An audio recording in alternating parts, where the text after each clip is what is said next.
वालेकुम grade 9 hope so बच्चों आप सब ठीक हों। अच्छा बच्चों, कल हमने Newton's first law of motion को स्टडी किया था। आज हम Newton second law of motion को स्टडी करेंगे।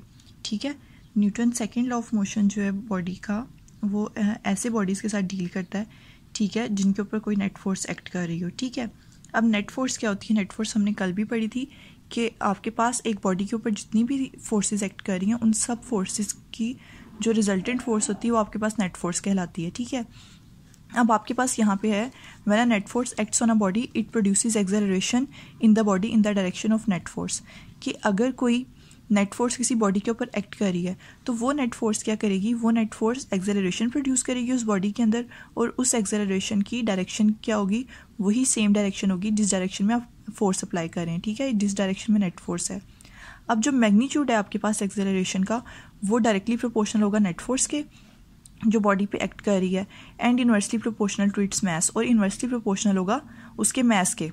ठीक है, बॉडी के जो आपके पास जो एक्सेलरेशन है डायरेक्टली प्रोपोर्शनल होगा नेट फोर्स के, और एक्सेलरेशन इनवर्सली प्रोपोर्शनल होगा मैस ऑफ द बॉडी के। ठीक है, अब बच्चों देखें, अगर आप इन दोनों रिलेशंस को कंबाइन कर लें, ठीक है, तो आपके पास एक्सेलरेशन डायरेक्टली प्रोपोर्शनल है फोर्स के और इनवर्सली प्रोपोर्शनल है मैस के। अब अगर आप मैस को इस साइड पे शिफ्ट कर दें तो क्या हो जाएगा? आपके पास F is directly proportional to mass into acceleration. ठीक है, अब आप K को अगर प्रोपोर्शनैलिटी कांस्टेंट पुट करते हैं, ठीक है, क्योंकि आपको पता है जब भी आप प्रोपोर्शनैलिटी का साइन हटा के इक्वल टू का साइन लगाते हैं आपके पास कोई ना कोई प्रोपोर्शनैलिटी कांस्टेंट आता है। हमारे पास इस केस में वो प्रोपोर्शनैलिटी कांस्टेंट K है। ठीक है, अगर आप सिस्टम इंटरनेशनल यूनिट्स में देखें ना, तो उसमें क्या होगा कि K की वैल्यू अगर 1 है, ठीक है, सपोज करें अगर K की वैल्यू 1 है, तो अगर आप यहाँ पे इस एक्सप्रेशन में 1 पुट करें तो 1 into MA is equal to MA, तो आपके पास फोर्स किसके इक्वल आ जाएगी?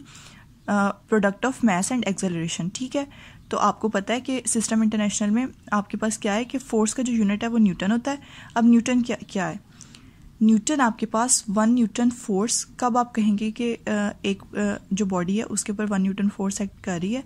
उस केस में कि अगर जो 1 न्यूटन फोर्स है वो क्या कर रही है? एक्सेलरेशन 1 मीटर पर सेकंड प्रोड्यूस कर रही है 1 kg मैस में। ठीक है, कि आपके पास 1 kg मैस की एक बॉडी है और उसके अंदर आप फोर्स अप्लाई कर रहे हैं, उस बॉडी के ऊपर अगर आप फोर्स अप्लाई कर रहे हैं 1 न्यूटन की, और 1 मीटर पर सेकंड की उसके अंदर एक्सेलरेशन प्रोड्यूस हो रही है। ठीक है, तो आप कहेंगे कि 1 न्यूटन फोर्स उसके ऊपर एक्ट कर रही है। कब?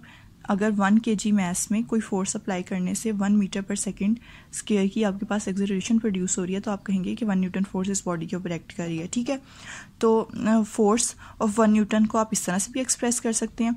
1 newton is equal to mass का यूनिट आपके पास क्या होता है? किलोग्राम, और एक्सेलरेशन का मीटर पर सेकंड, तो 1 न्यूटन आपके पास किसके इक्वल होगा? 1 किलोग्राम मीटर पर सेकंड।